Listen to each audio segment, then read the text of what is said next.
오늘 우리가 함께 주목할 말씀은 신약성경 마가복음 10장 17절부터 22절까지 우리 함께 봉독합시다. 예수께서 길에 나가실새 한 사람이 달려와서 꿇어 앉아 묻자오되 선한 선생님이여 내가 무엇을 하여야 영생을 얻으리이까? 예수께서 이르시되 내가 어찌하여 나를 선하다 일컫느냐? 하나님 한 분 외에는 선한 이가 없느니라. 내가 계명을 안 하니 살인하지 말라, 간음하지 말라, 도둑질하지 말라, 거짓 증언하지 말라, 속여 빼앗지 말라, 내 부모를 공경하라 하였느니라. 그가 여짜오되 선생님이여 이것은 내가 어려서부터 다 지켰나이다. 예수께서 그를 보시고 사랑하사 이르시되 내게 아직도 한 가지 부족한 것이 있으니 가서 내게 있는 것을 다 팔아 가난한 자들에게 주라. 그리하면 하늘에서 보화가 내게 있으리라. 그리고 와서 나를 따르라 하시니 그 사람은 재물이 많은 고로 이 말씀으로 인하여 슬픈 기색을 띠고 근심하며 가니라. 아멘. 오늘 저는 우리가 함께 봉독한 마가복음 10장 17절부터 22절 말씀을 중심으로 마가복음 44번째 메시지 한 가지 부족한 것, 한 가지 부족한 것, 이와 같은 제목으로 하나님의 은혜의 복음 증거하도록 하겠습니다. 미국 스탠퍼드 대학교의 심리학과 명예교수인 필립 짐바르도가 학교 지하에 가짜 교도소를 만들고 실험을 했습니다. 건강한 학생 24명을 뽑아서 두 집단으로 나눴습니다. 한 집단에는 교도관의 역할을 맡겼고 다른 한 집단에게는 죄수의 역할을 맡겼습니다. 그러고 나서 2주 동안 그 집단 안에서 일어나는 변화를 관찰했습니다. 학생들은 처음에 단순한 아르바이트인 줄 알고 그 상황을 그냥 즐겼습니다. 그러다가 얼마 지나지 않아서 교도관 역할을 맡은 학생들이 갑자기 이상한 행동들을 하기 시작했습니다. 허용되지 않은 체벌과 가혹행위를 시작했습니다. 누가 시키지 않았는데 그들 스스로 그런 행동들을 하기 시작했습니다. 한번 시작된 폭력은 점점 더 심해졌고 더 이상 통제할 수가 없을 지경에 이르렀습니다. 그런가 하면 다른 한편에 죄수 역할을 맡았던 그 사람들 역시 점점 실제 죄수처럼 행동하기 시작했습니다. 각각의 역할에 정말 충실하면서 학생들은 갈수록 신경쇠약증과 무력감 그리고 좌절감에 사로잡혔습니다. 결국 통제불능의 상황으로 치닫고 실험은 2주가 아니라 단 6일 만에 종료되고 말았습니다. 이 실험을 통해서 짐바르도 교수가 말하고자 했던 것이 있습니다. 그것은 인간은 예외 없이 그 안에 악마가 있다는 겁니다. 좋든 싫든 우리는 이것을 인정할 수밖에 없습니다. 이것을 가리켜서 이른바 그 유명한 심리학의 이론 루시퍼 이펙트라고 부릅니다. 모든 사람 안에 루시퍼, 사탄이 존재하고 있다는 겁니다. 심리학의 이론을 빌리지 않아도 우리는 우리 자신을 보면 알 수 있습니다. 좋든 싫든 우리는 인정할 수밖에 없습니다. 그것은 우리가 생각하는 것보다 훨씬 악하다는 겁니다. 여러분 동의하십니까? 슬퍼도 아멘 하세요.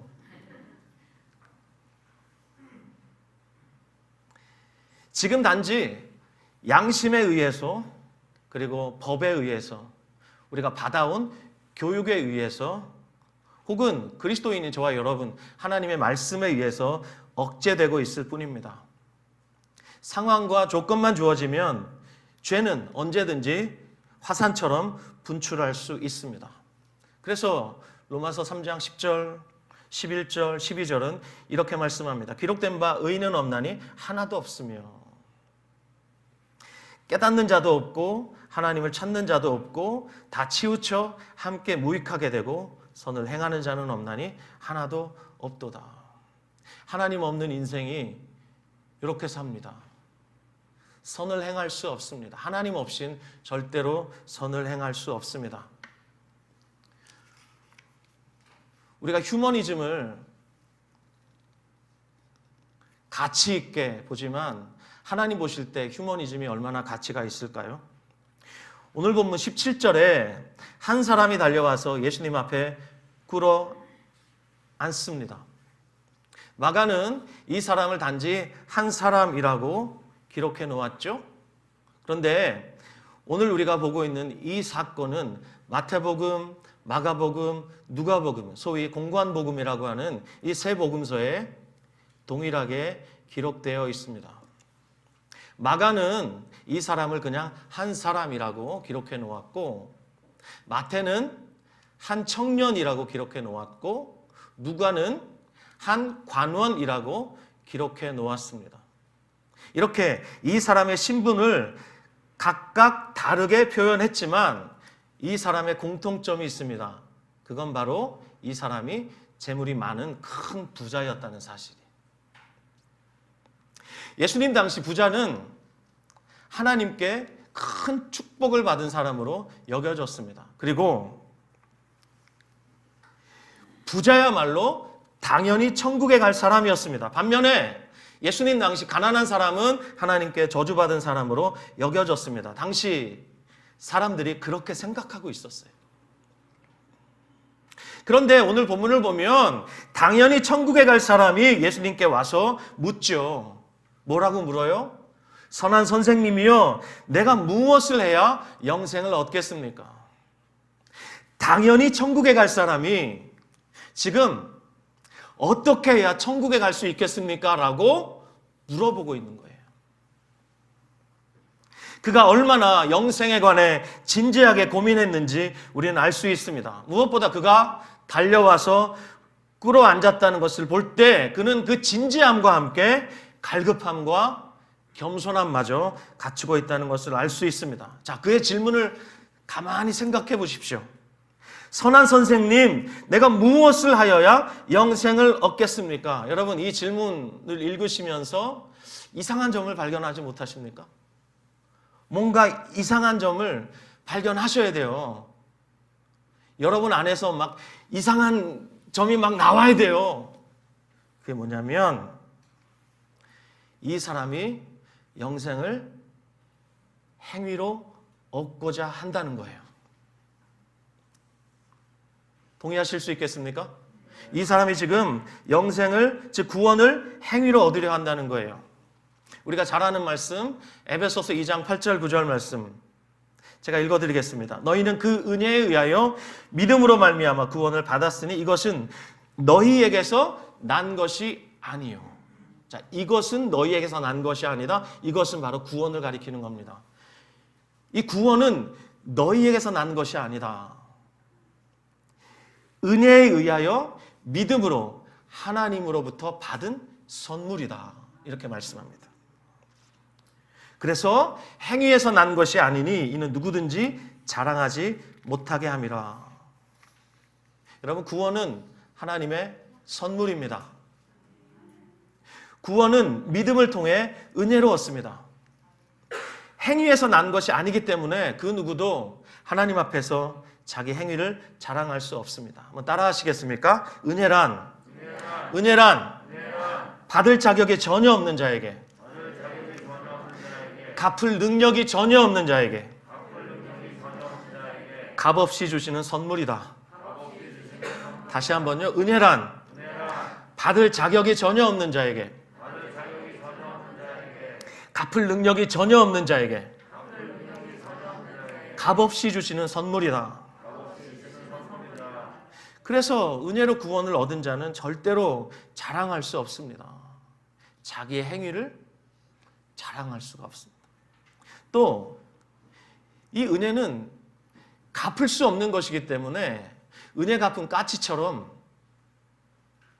목숨을 버려서 분골쇄신하여서 이 은혜를 갚겠다고 하나님 앞에 용쓸 필요가 없습니다. 이 은혜는 절대 갚을 수 없는 것이기 때문에, 그렇다면 이 은혜를 받은 우리는 어떻게 해야 됩니까? 이 은혜를 그냥 누리는 거예요. 이 은혜는 갚을 수 없기 때문에 그냥 누리는 거예요. 자, 이 사람의 질문에 예수님이 어떻게 대답하셨습니까? 18절입니다. 자, 18절. 오늘 본문 18절 다시 읽겠습니다. 시작. 내가 어찌하여 나를 선하다 일컫느냐? 하나님 한 분 외에는 선한 이가 없느니라. 여러분, 여기 예수님의 말씀이 또 이상하죠? 예수님은 하나님이시고 하나님의 아들이신데, 그렇다면 예수님이 선하신 분이잖아요. 그런데 예수님이 여기서 이상하게 말씀하세요. 하나님 한 분 외에는 선한 이가 없느니라. 여러분, 오해 없으시기 바랍니다. 예수님께서 지금 나는 하나님이 아니야 이렇게 말씀하시는 게 아니에요. 이건 무슨 말이냐면, 예수님은 하나님의 아들이시고 죄가 없는 분이시지만 그럼에도 불구하고 인간의 몸을 입고 오셔서 우리의 믿음의 본이 되셔야 하기 때문에 예수님이 하나님이심에도 불구하고 오직 하나님의 선하심을 의지하면서 사셨다는 겁니다. 우리와 똑같은 몸을 입으시고 우리의 믿음의 본이 되시기 위하여 하나님의 선을 의지하여 사셨다는 말씀이에요. 바꿔 말하면 하나님 한 분 외에는 선한 이가 없다는 예수님의 이 말씀은 오직 하나님 한 분만이 선하시고, 그래서 인간은 그 어떤 선행으로도 의롭다 인정받을 수 없다라는 뜻이에요. 아멘이십니까? 그렇습니다. 그래서 로마서 3장 4절 세 번역으로 제가 읽어드리겠습니다. 사람은 다 거짓말쟁이이지만 하나님은 참되십니다. 맞아요. 모든 사람은 다 거짓돼요. 하지만 하나님은 하나님 한 분만 진실하십니다. 로마서 7장 18절 바울 사도의 그 유명한 고백이 있죠. 내 속 곧 내 육신에 선한 것이 거하지 아니하는 줄 아노니 원함은 내게 있으나 선을 행하는 것은 없노라. 그가 그리스도 밖에 있을 때 그의 마음속에 원하는 것이 있었어요. 하지만 그 원하는 대로 살 수 없었던 자신의 그 비참함을 바울 사도가 로마서 7장에서 그렇게 고백한 거예요. 내 속 곧 내 육신에 선한 것이 거하지 아니하는 줄을 아노니. 그리스도 밖에 있는 모든 사람이 그 안에 선한 것이 없이 살아가고 있어요. 자, 이 사람이 예수님께 와서 선한 선생님이요, 내가 무엇을 하여야 영생을 얻을 수 있겠습니까? 이렇게 물었을 때 예수님이 이 사람의 모든 삶을 훤히 꿰뚫어 보고 계셨던 예수님께서 이렇게 말씀하셨어요. 19절 말씀 보십시오. 네가 계명을 안 하니 살인하지 말라, 간음하지 말라, 도둑질하지 말라, 거짓 증언하지 말라, 속여 빼앗지 말라, 내 부모를 공경하라. 10계명의 5계명부터 마지막 10번째 계명까지 예수님 말씀하셨어요.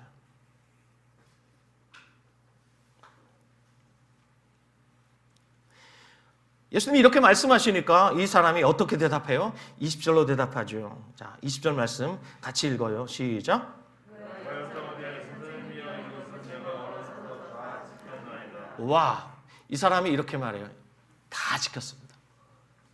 그런데 마가가 기록하지 않은 한마디가 있어요. 마태복음에 있어요. 이걸 우리가 이 시간에 봐야 합니다. 마태복음 19장 20절 한번 보십시오. 내가 어려서부터 다 지켰습니다. 그 다음에 이 사람이 했던 말이 있습니다. 마태복음 19장 20절 시작. 그 청년이 이르되 이 모든 것을 내가 지켰사온데 아직도 무엇이 부족하니까. 자, 여러분 앞을 보십시오. 저 그거 다 지켰어요. 근데 뭐가 더 부족해요? 이렇게 물어보는 거예요. 아직도 부족한 게 있어요? 이렇게 예수님께 되물었어요. 무슨 얘기인가요? 이 정도면 제가 영생을 얻기에 충분하지요 라고 말하면서 예수님 앞에 아주 떳떳한 모습으로 서 있는 거예요. 여러분, 이 부자 청년의 말이 저는 사도 바울이 그리스도 밖에 있을 때 그가 자랑했던 그 말로 들렸어요.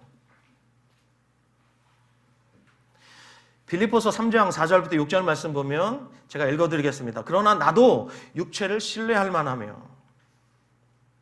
바울은 가는 곳마다 자신의 사도성을 공격을 받았습니다.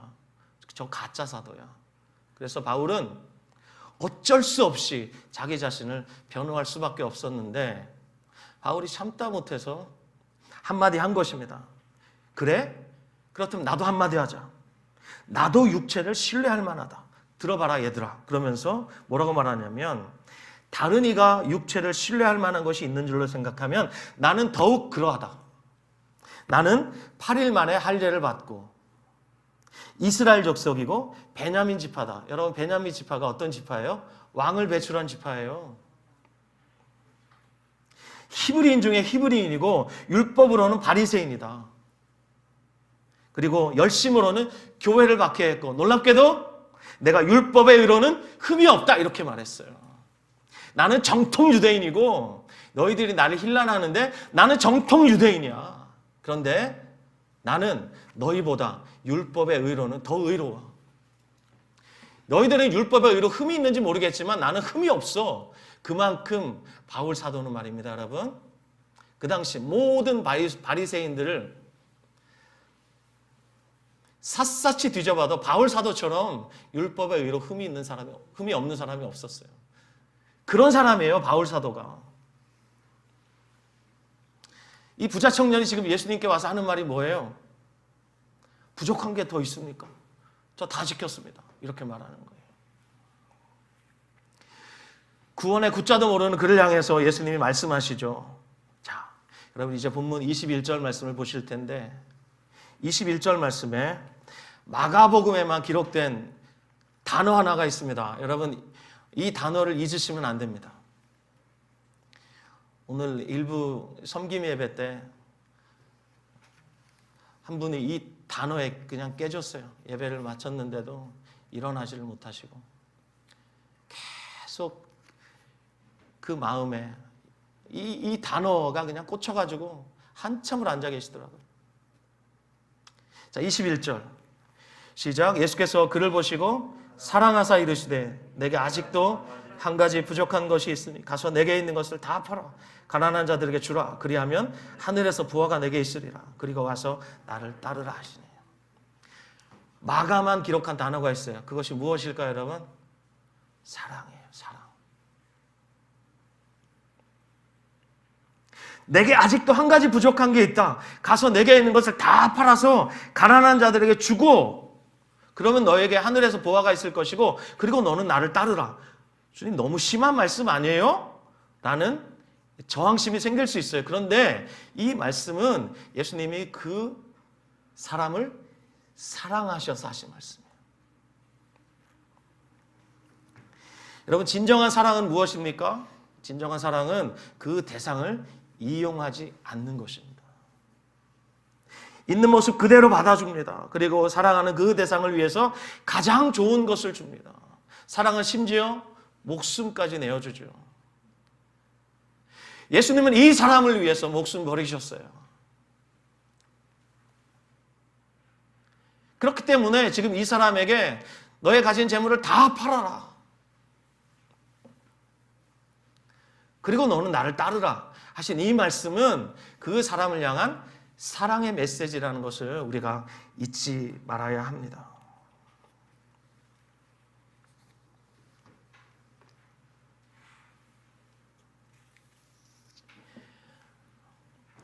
오해하지 마실 것은 예수님께서 이 사람에게 너 영생을 얻으려면 한 가지를 더 해야 한다. 무언가 플러스 알파가 필요하다라고 말씀한 게 아니라는 겁니다. 영생을 얻기 위해서 무슨 자격 조건이 더 필요하다고 말씀하신 것이 아닙니다. 너의 재물을 다 팔아서 가난한 자에게 주라. 그것이 영생을 얻기 위한 조건이 아니라 이 말입니다. 그런데 예수님이 사랑하셔서 말씀하시는 이 말씀을 그 곁에서 12제자를 비롯한 따르는 자들도 동시에 듣고 있었다는 거예요. 그들 속으로 놀랐을 거예요. 속으로 무슨 생각을 했을까요? 어머, 우리한테는 저런 얘기 전혀 안 하셨는데. 맞아요. 예수님의 12제자를 비롯해서 그 누구에게도 이런 종류의 요구는 하신 적이 없어요. 제자들 그 누구에게 가난한 사람들에게 너의 가진 재물을 다 팔아서 주고 나를 따르라 말씀하신 제자가 있습니까? 없습니다. 그들 스스로 예수님을 따르기 위해서 그들 스스로 버렸지 예수님이 요구하셔서 버린 제자는 한 사람도 없습니다. 그렇다면 왜 유독 이 사람에게만 이렇게 가혹해 보이는 요구를 하셨을까요? 자, 같은 사건을 다루고 있는 누가복음 18장 지나서 19장에 가면 찾지 마세요. 여러분 괜찮아요. 쳐보세요. 그 유명한 여리고의 세리장 삭개오가 나오죠. 그가 예수님을 너무 만나고 싶었어요. 그런데 사람이 많은 곳으로 가면 손가락질 받으니까 어떻게 할까 주저하다가 예수님이 여리고를 지나가신다는 얘기를 듣고 이번이 아니면 기회가 없을 거야. 그래서 염치불고하고 사람들의 그 따가운 시선을 피하여서 혼자 몰래 돌 무화과 나무 위로, 개역 한글 성경은 뽕나무라 그러는데 그 나무 위로 올라갔어요. 그는 유대인입니다. 그런데 로마의 앞잡이로서 세리장이 되어서 동족들의 고혈을 빨아먹었어요. 동족들의 재물을 착취했어요. 당시 이 세리는 창기들과 더불어 부정한 자의 그냥 원형이에요. 절대로 유대인들은 같이 식사도 하지 않습니다. 상종도 하지 않습니다. 그들의 따가운 시선을 피하여 예수님 한번 얼굴이라도 한번 보려고 뽕나무 위로 올라갔는데 놀랍게도 주님께서 지나가시다가 삭개오 궁둥이를 보시고 뭐라고 말씀하세요? 삭개오야 내려오라. 처음 만났는데 예수님이 삭개오 이름을 아신단 말입니다. 깜짝 놀랐어요. 나무에서 떨어질 뻔했어요. 기쁨으로 예수님을 자기 집으로 영접하죠. 영접한 그가 예수님께 뭐라고 말해요? 누가복음 19장에 보면 삭개오가 이렇게 말합니다. 주여 보시옵소서 내 소유의 절반을 가난한 자들에게 주겠습니다. 그는 큰 부자예요. 소유의 절반을 뚝 떼어서 가난한 자들에게 주겠습니다. 그리고 그 절반을 가지고 뭐라고 말하냐면 만일 누구의 것을 속여 빼앗은 것이 있으면 왜 안 뺏었겠어요? 속여 빼앗았겠죠. 100만 원 거둘 거 1000만 원 막 때려가지고 그 절반이라도 거두면 훨씬 이익이잖아요. 그런 식으로 엄청나게 많이 긁었단 말이에요. 삭개오가 가지고 있었던 이 갈고리 은사라고 하세요. 동족들의 그 돈을 막 갈고리를 긁었단 말이에요. 근데 삭개오가 절반을 뚝 떼어서 가난한 자들에게 주고 나머지 절반을 가지고 뭐라고 말하냐면 4배를 갚겠습니다. 이렇게 말했어요. 율법으로 말하면 5분의 1만 더해서 갚으면 돼요. 20%만 갚으면 돼요. 예를 들어서 100만 원을 내가 갈취했다. 그럼 얼마를 갚으면 되는 거예요? 120만 원만 갚으면 되는 거예요. 근데 삭개오가 지금 뭐라고 그러는 거예요? 내가 100만 원을 뺏은 것이 있으면 400만 원을 갚겠습니다. 이렇게 말하는 거예요. 이건 삭개오의 입장에선 파산 선고하는 것이나 마찬가지예요. 무슨 얘기인가요? 나는 이제 예수님 한 분 만났으니까 예수님의 제자가 됐으니까 예수님이 내 전부가 됐으니까 나는 이제 이 재물 따윈 필요 없어요. 이렇게 말하고 자기 자신의 인생에서 파산 선고하고 그 다음에 삭개오가 어떻게 살았을까 궁금하죠, 여러분? 지금도 여리고에 가면 삭시들이 많을 거예요. 삭시들한테 나중에 제가 예루살렘 그 이스라엘 땅에 성지순례로 가면 삭시들 찾아가지고 물어보려고 그래요.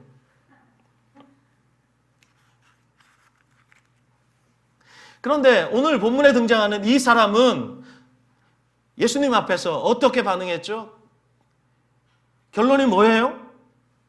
자기의 재물로 인해서 슬픈 기색을 띠고 근심하며 예수님을 떠나갔습니다. 예수님이 이 사람에게 뭐라 그래요? 가난한 자들에게 다 나눠주고 너는 나를 따르라 말씀하셨어요. 이 사람 제자로 콜링하신 거예요. 근데 그 부르심을 거절하고 예수님 앞에서 떠나갔어요. 여러분, 사람에게는 공존할 수 없는 두 마음이 늘 함께 있다 그래요. 저 여러분 거룩하기를 갈망하죠. 하나님 앞에 정말 진실하게 살고 싶죠. 정말 주님 앞에서 살고 싶죠. 코람데오 정말 주님 경외하며 살고 싶죠. 예. 그런데 나도 모르게 내 마음속에 육신의 정욕, 안목의 정욕, 이생의 자랑들이 스물스물 올라와요. 저 여러분 모두 마찬가지예요. 오늘 본문에 예수님께 나와왔던 이 사람 안에 있는 두 마음이 무엇이었을까요? 첫 번째, 그것은 정말 그가 와서 예수님께 질문했던 것처럼 영생을 얻고 싶었어요. 주여, 내가 무엇을 하면 영생을 얻겠습니까? 영생을 향한 그 진지함, 진심이 있었어요. 동시에 그는 재물을 사랑하는 그 진심도 함께 가지고 있었어요. 그런데 이 사람이 청년이라고 하는 걸 보니까 30살이 채 넘지 않았던 것 같아요. 그런데 부자예요. 근데 그때까지 살아오면서 단 한 번도 이 두 가지 마음이 충돌을 일으킨 적이 없어요. 영생을 갈구하는 그 진심과 그리고 돈을 사랑하는 그 진심이 한 번도 충돌을 일으킨 적이 없어요. 그러니까 두 마음이 온전하게 그 마음 속에 존재하고 있었던 거예요. 그런데 예수님을 만나서 그 두 마음이 충돌을 일으켰어요. 둘 중에 하나는 깨지겠죠. 뭐가 깨졌어요? 영생을 향한 그 진심이 깨지고 뭐만 온전하게 남았어요? 돈을 사랑하는 그 마음만 온전하게 남은 거예요. 따라서 여러분, 예수님이 하신 말씀, 아직도 너에게 한 가지 부족한 게 있다. 이 말은 그 사람에게 너 영생을 얻으려면 자격 조건이 하나 더 필요해. 마일리지를 쌓듯이 너 더 쌓아야 돼. 이런 말씀이 아니에요. 이 말은 무슨 말이냐면, 제가 이렇게 말해도 되겠습니까? 너가 선택하고 말았던 그 재물의 가치보다 너가 추구하고 있는, 너가 정말 얻고 싶다고 말하고 있는 그 영생의 가치가 그것보다 비교할 만큼 크냐라고 묻는 거예요. 너에게 한 가지 부족한 게 있다. 이 말은 영생의 가치를 네가 아느냐라고 물어보시는 거예요. 여러분에겐 영생이 어느 정도의 가치입니까?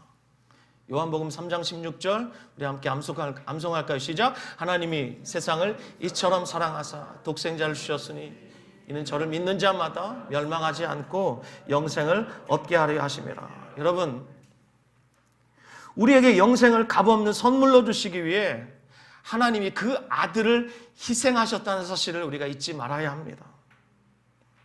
우리가 얻은 영생은 그래서 하나님의 아들의 생명값입니다. 피값입니다. 하나님의 아들의 생명만큼 존귀하고 가치 있고 영광스러운 것이 세상에 있습니까? 없습니다. 저와 여러분이 영생을 얻어서 지금 하나님의 자녀되고 예수님의 제자되고 성령이 거하시는 성전되어 살아가고 있는데, 오늘 이 자리에서 우리가 예배하고 있는데, 아니면 몸이 아프셔서 온라인으로 예배하고 계시는데, 우리에게 주신 이 영생으로 인해서 오늘도 우리가 하나님을 바라고 그 하나님을 예배하고 하나님 앞에 있다 이 말입니다. 그런데 우리가 누리고 있는 이 하나님의 은혜 어떻게 우리에게 주어졌습니까? 그 아들이 생명 버려 그 핏값으로 우리에게 주어진 것입니다. 뿐만 아니라 그분께서 우리를 위해 목숨을 버리셨을 뿐만 아니라 이제는 우리를 너무나 사랑하셔서 성령으로 우리 안에 살고 계세요. 우리 안에 거하고 계세요. 보이지 않지만, 어떤 때 느껴지지 않을지 모르겠지만 우리 안에 성령으로 사세요.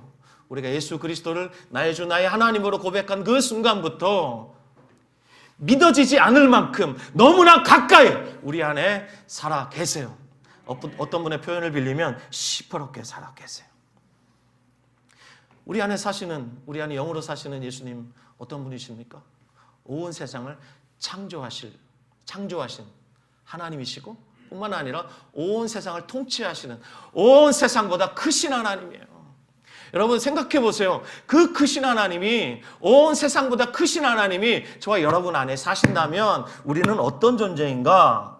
온 세상이 최고로 여기는 그 가치로는 우리가 절대로 만족될 수 없는 존재라 이 말이에요. 동의하시면 아멘? 그래요. 그래서 우리는 온 세상이 최고로 치는, 그래서 온 세상을 살면서 우리가 경험할 수 있는 그 어떤 것으로도 우리의 욕구를 채울 수가 없어요. 여러분 아세요? 우리가 그런 존재예요. 우리가 얼마나 영광스럽고 가치 있고 존귀한 존재인지, 우리가 얼마나 큰 존재인지 몰라요. 세상의 그 어떤 것으로도 우리의 욕구를 다 채울 수 없다니까요. 우리가 그만큼 큰 존재들이에요. C.S. 루이스가 그의 책 순전한 기독교에서 이렇게 말했습니다. 몇 줄 되는데 제가 여러분에게 읽어드릴게요. 피조물이 태어날 때부터 느끼는 욕구가 있다면 그 욕구를 채워줄 것 또한 있는 것이 당연해. 아이는 배고픔을 느끼지. 그러니까 음식이라는 것이 있잖아. 새끼 오리는 헤엄치고 싶어 하지. 그러니까 물이 있는 것이고. 또 사람은 성욕을 느껴. 그러니까 성관계라는 것이 있잖아. 그런데 만약 이 세상에서 경험하는 것들로 채워지지 않는 욕구가 내 안에 있다면 그건 내가 이 세상이 아닌 다른 세상에 맞게 만들어졌기 때문이라는 것, 그것이 가장 그럴듯한 얘기일 거야. 그럼 무슨 얘기인가요? 우리가 이 세상의 것으로 우리의 욕구를 다 채울 수 없다는 것, 우리가 그만큼 크다는 것은 우리가 이 세상에 맞게 만들어진 존재가 아니라 다른 세상에 맞게 만들어진 존재라는 거예요. 이 세상이 아니라 하나님이 통치하시는 하나님의 나라에 맞게 만들어진 존재라는 거예요. 우리가 그만큼 존귀하고 가치 있고 영광스러운 존재라는 거예요. 아멘. 지난 한 주 동안 여러분 그렇게 사셨어요?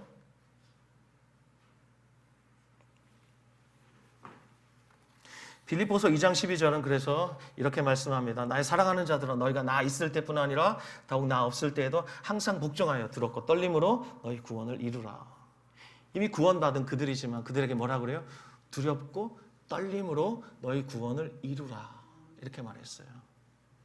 디모데전서 6장 11절 제가 세 번역으로 읽어드리겠습니다. 믿음의 선한 싸움을 싸우십시오. 영생을 얻으십시오. 하나님께서 영생을 얻게 하시려고 그대를 부르셨습니다. 사랑하는 아들 디모데에게 말하는 거예요. 이미 디모데는 영생을 얻었어요. 그에게 뭐라 그래요? 믿음의 선한 싸움을 싸우십시오. 왜요? 영생을 얻기 위해. 이미 영생을 얻은 그에게 영생을 얻으십시오. 그대를 부르신 목적은 영생을 얻게 하기 위함입니다. 여러분에게 영생은 어떤 가치입니까? 그냥 한 번 얻었고 그걸 장롱에 처박아 두고 상관없이 살아도 되는 그런 가치입니까? 아닙니다. 두렵고 떨림으로 이루어가야 하는 가장 소중한 것, 그 아들의 생명값이고 피값이라는 것을 우리가 잊지 말아야 합니다. 제 손자 얘기를 또 하게 되는데요. 제가 일부 섬김이 예배 때도 했어요. 그러니까 여러분 기쁘게 들어주세요. 우리 손자가 태어나고 저희 집에서 약 2주 정도 머물렀어요. 그때 이렇게 안아보는데 진짜 깃털처럼 가벼워요. 깃털처럼 가볍고 너무 귀한 거예요. 제가 좀 과장을 좀 할게요. 너무 귀해요. 너무 귀해서 얘를 보면서 하나님이 하신 말씀이 있죠? 너의 하나님 여호와가 너의 가운데 계신 그는 구원을 베푸실 전능자심이라. 그가 너로 인하여 기쁨을 이기지 못하여 하시며 너를 잠잠히 사랑하시며 즐거이 부르며 기뻐하시라. 꼭 나 같아요. 얘가 제품에 이렇게 안겨 있는데 너무 귀한 거예요. 그래서 지금도 우리 결이가 이제 돌 지나고 저희 집에 1년에 한 번 정도 오면 제가 그냥 무장해제가 돼버려요. 제 마음속에 이렇게 다짐합니다. 내가 줄 수 있는 최고의 사랑을 얘한테 주리라. 내 최고의 보물이니까요. 제게 최고의 가치 중에 하나니까요.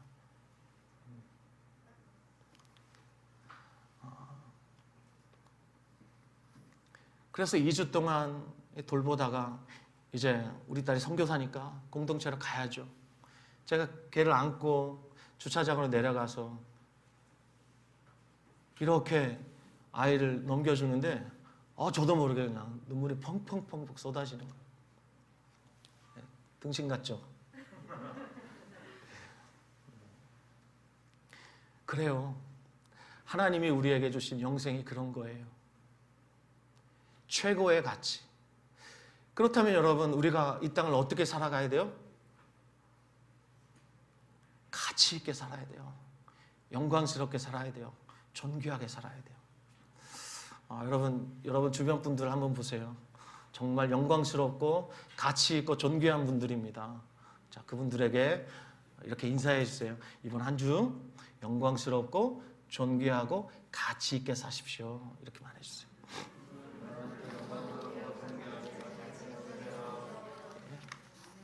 예. 세상에서 비록 우리가 힘겹게 살 때도 있지만 우리가 얼마나 영광스럽고 존귀하고 가치 있는 존재인지 몰라요. 왜냐? 우리에게 허락하신 영생이 그런 거예요. 그 영생을 이미 받은 저와 여러분, 우리가 얼마나 하나님 앞에 사랑스러운 존재인지 몰라요. 다음 주에는 제가 이어서 이 본문 그 다음 23절부터 설교하겠습니다. 다음 주에 제가 그 다음 이야기를 여러분에게 들려드리겠습니다. 우리 다 같이 자리에서 일어나 주시기 바랍니다.